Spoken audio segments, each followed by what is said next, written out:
তাহলে এখানে আমরা যেটুকু করেছি, আমরা এডিটের কাজটা অনেকটা করেছিলাম এখানে এডিটের। আরেকটা জিনিস আমরা যখনই খেয়াল করেছি সেটা হলো যে আমরা যদি বারবার ডিলিট করি, ডিলিট করার পরে আমরা চাচ্ছি আর একটু ভ্যালিডেশন লিখতে, সেটা হলো যে আমাদের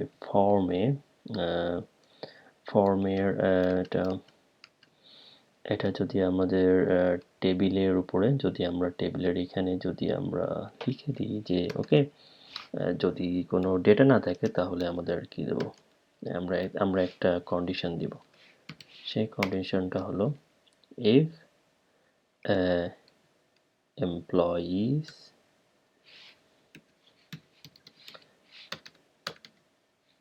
employees dot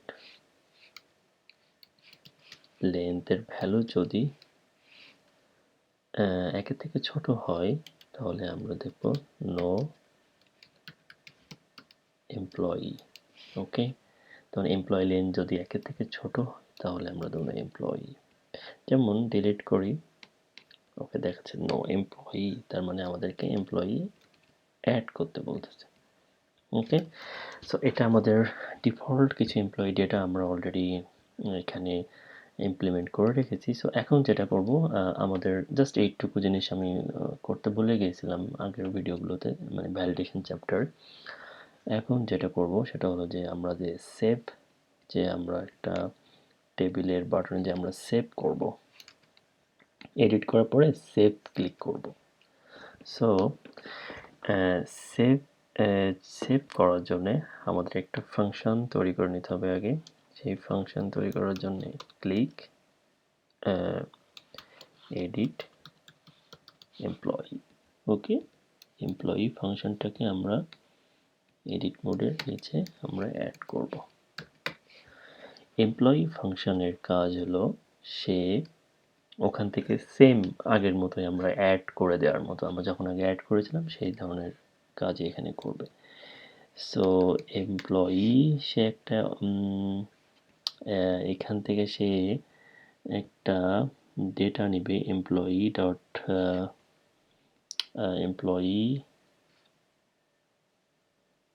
ডট আইডি সে নিবে, ডট আইডি সে এখান থেকে নিয়ে নিবে এবং সেই আইডিটা সে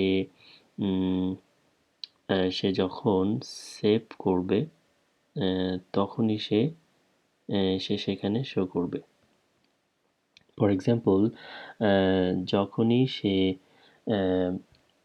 এখানে আমাদের এমপ্লয়ি, যে এমপ্লয়িটা আমরা এখানে পেয়েছিলাম, সরি আইডি না, সেই এমপ্লয়িটা নিবে। সেই এমপ্লয়িটা এই আর্গুমেন্ট আকারে সে এখানে পাস করবে। পাস করে দেওয়ার পরে সে কি করবে, সে এখানে চেক করবে ওকে এমপ্লয়ি নেমটা কি আসলে ব্ল্যাঙ্ক। ইফ এমপ্লয়ি এমপ্লয়িটা যদি নেমটা যদি ব্ল্যাঙ্ক থাকে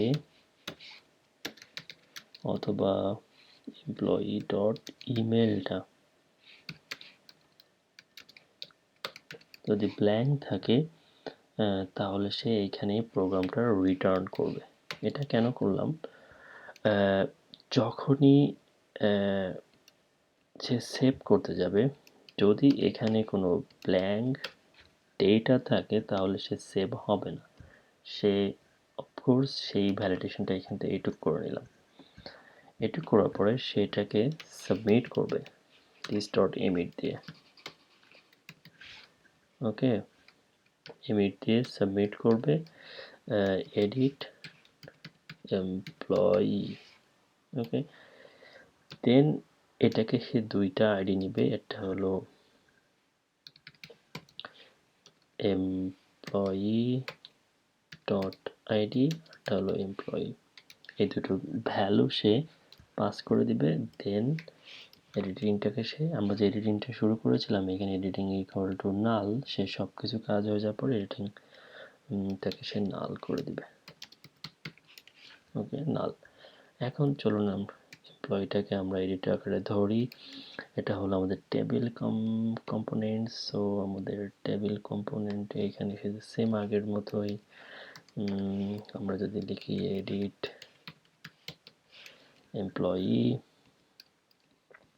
এমপ্লয়িতে সে কি করবে, এখানে একটা ফাংশন তৈরি করবে, এডিট এমপ্লয়িতে ফাংশন তৈরি করবে, তৈরি করার পরে this.employees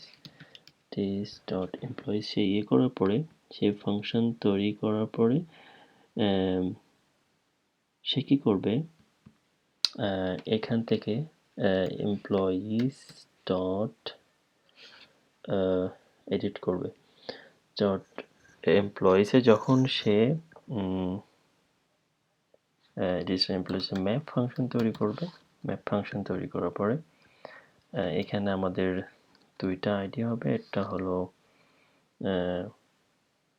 আইডি, আর হলো আমরা যে দুইটা আইডি এখানে পাঠিয়েছি টেবিল থেকে, একটা আইডি একটা এমপ্লয়ি, তো আইডিটাকে ধরলাম এটা হলো আপডেট এমপ্লয়ি।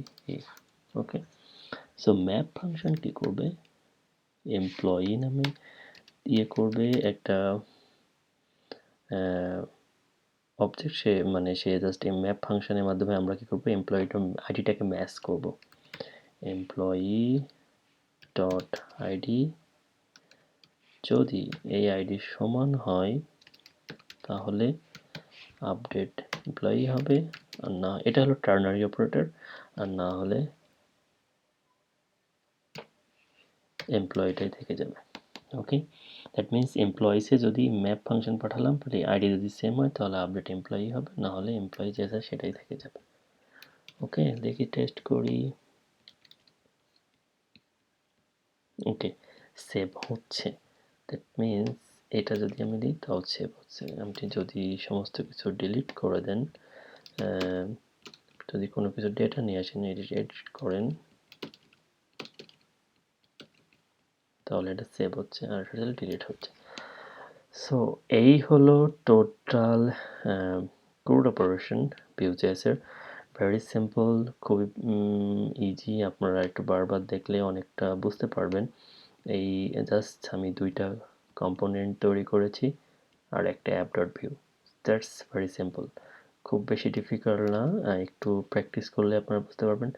সো তাহলে এখানেই এই ভিডিও কোর্সের কনক্লুশন টানছি। সো আপনারা এই ভিডিওর যে কোডগুলো, এটা আমি অলরেডি গিটহাবে আপলোড করে দিয়েছি, সো আপনারা চাইলে ওখান থেকে নিয়ে ইউজ করতে পারেন। আর আমার চ্যানেলে সাবস্ক্রাইব করে রাখতে পারেন, আমি নেক্সট টাইম আরও Vue.js-এর কিছু ভিডিও আরও আপলোড করার ট্রাই করব। ঠিক আছে, তাহলে খোদা হাফেজ।